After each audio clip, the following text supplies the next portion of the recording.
Day 12 of the Radio Free Skaro Fluid Links Advent Calendar halfway point, everyone. Halfway to December 24th, and no Christmas special. So it's just a countdown to Christmas, really.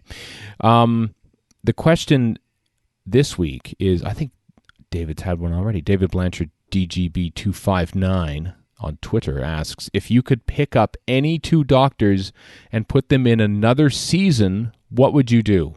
So basically, a different solo. You throw the fourth Doctor into like the seventh Doctor era, that kind of thing. So that's the premise of this one. Peter Capaldi into season 1 from the classic series. Oh, that's we already did that. Well, not season natural. 1, but twice upon a time is as close as you're going to get. That's kind of No, yeah, I know, but I want more. Yeah, me Okay, too. I want Peter Capaldi's Doctor to grill Ian and Barbara as they break into the TARDIS. I want Peter Capaldi's Doctor to meet Marco Polo and the Aztecs.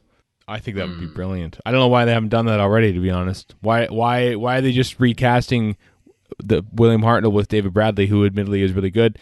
They should just be Peter Capaldi doing all the things that Doctor Who would have done anyway back in those, except it's Peter Capaldi's Doctor. I think I'd like to have Pertwee's Doc in Pertwee's Doctor in series 7B, because then he could just walk around everywhere and go, "Madam, what year is this?" And then everyone could just say 2013, and then we would have the EastEnders joke nonstop all year. I would like to have 6 in Hellbent and Heaven Sent. A, so you can give the Time Lords a really hard time, and B, just to see him go through Hellbent. Colin Baker could pull it off. He's a good guy. He's that kind of theatrical performer. I don't know if anybody but Capaldi could pull it off, but I'd like to see him try. The first thing that Baker would have to do is basically lose the coat at the very beginning. Like basically, instead of burning himself to power the transporter and stuff, he'd have to burn the coat to power it, because there's a lot of energy in that thing, a lot of kinetic energy in that coat that you could honestly burn. Even if you don't like his Doctor, he is better suited for that sort of situation than other Doctors are, I think. Yeah, and actually, much I more. Hate to say this, 7 would be good in that too. 7 would be really good in Hellbent.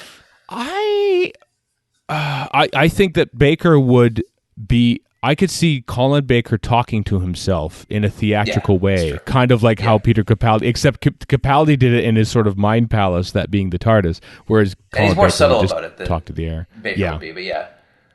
So, all right, Chris, you're gonna leap into something. You had one, a big one. Well, I didn't have one. I was wanting to go back to Warren's first one. Right. I'm trying to think mentally. Third Doctor in Rosa, what kind of reaction he would have to all the racist elements that were presented in the episode. He'd be disgusted and indignant, I think. Oh, I'm was sure a there very would be righteous Doctor, right? So yeah, because he comes from an era not far off from that. Yeah, but he's still the Doctor and has seen a lot, and is very much like he's as Neil's wife says, a pompous Tory, but he's still the Doctor, and nobody does indignance and injustice like he does. No, I think that Pert's Doctor would have a lot of moments of charm in Rosa, but I think they would all be his, basically. I don't think anybody... Basically, it would be John Pertwee's Doctor going to meet with Rosa and Martin Luther King, and it would be John Pertwee's Doctor on the bus, and it would be John Pertwee's Doctor... he'd be basically doing everything. And there would be a car chase in there somewhere, because it's nice. So he really should not be in Rosa, is what you're saying, because I don't want probably to happen. Probably not. Maybe he'd be driving the bus. I feel like he would be driving the bus as well. So he'd be doing a lot of stuff in that. Got to be taken over from it a little bit. Maybe he shouldn't be there. Step back, Pert. This isn't your time. Yeah, just tiptoe away slowly from that episode.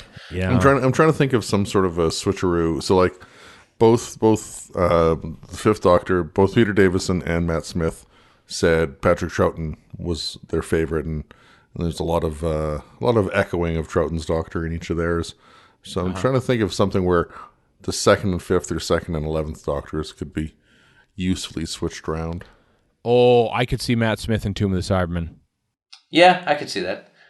And I'd rather see that than Nightmare on Silver, I can tell you that right now. Ooh. Wait, yeah? Or how about, because Matt Smith already sort of does the dual role in Nightmare on Silver, Matt Smith in Enemy of the World. Actually, yeah, he can pull that off. He can totally pull that off. I'd be so better than most doctors, I think. Yeah, and you wouldn't have to worry about like costume changes and recording breaks and everything like they did in the 1960s. So that would be cool. He would do it. He would hate it because he'd say, "Why am I having to learn all the lines? I have like an 8-minute speech in episode 1, and I have another one later on in episode. Why are you putting all this effort? I'm not bloody Mexican. What is going on here?" That too.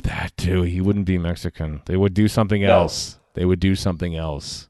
Probably. I hope so. That would be really cool, actually. Yeah, this is more problematic than I thought it would be. It would be, isn't it? I know. It's tough, As timeless as the doctors all are, they are kind of, they are kind of limited to their own times in some way. It's tough to move them back and forth and around and stuff like that. This is why Doctor Who has a strict continuity to prevent things like this from happening. It's very strict. How about Colin Baker's Doctor in season 18, where they're developing the crowded TARDIS? It starts with K9 and Romana. He has to pick up Adric. I don't see that meeting going very well. I see it's kind of like him meeting Herbert, H.G. Wells in Time Lash, except even more annoying because Adric's left-handed. I don't know what H.G. Wells was, if he was right-handed or not, but doesn't know how to cross his fingers. Yeah, he doesn't know how to cross his fingers. I mean, come on, you idiot! Cross your fingers this way, and he would like launch into a big diatribe. How could he not? It's the privilege of wisdom to listen to me tell you how to cross your fingers, Adric. Yeah, you'd have a field day there. We don't write Doctor Who, everyone. We don't write Doctor Who, and there's a good reason for that.